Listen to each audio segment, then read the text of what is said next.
Shadrach, Meshach, and Abednego in a foreign land. When the crowd knelt to the idol, they boldly took their stand.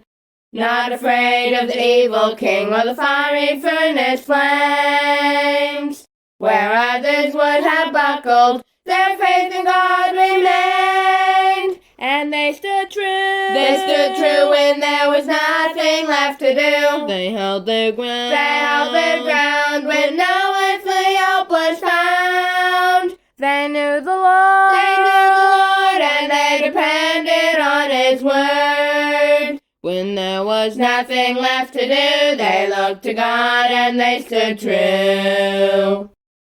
Daniel knelt to pray each day to the Lord in a foreign land.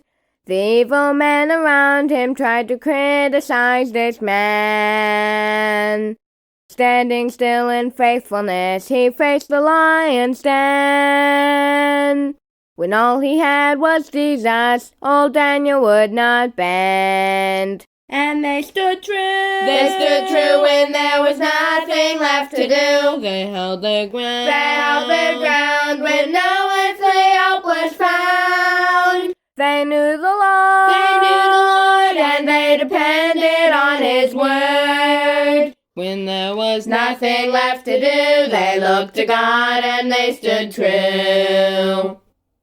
Stephen stood for Jesus as he boldly preached the word. All the scoffing Pharisees despised the truth they heard. They stoned the fearless preacher as he lifted up his eyes.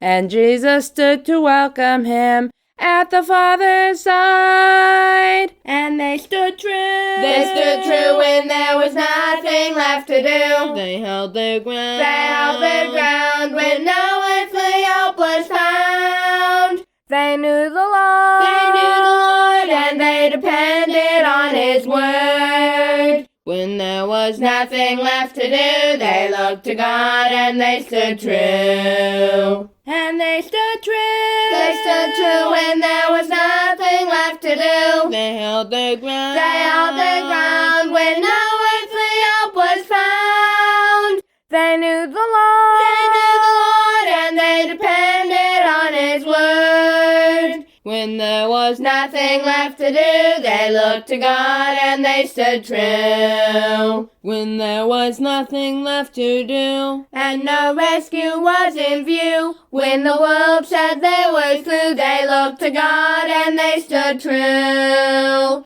They stood true.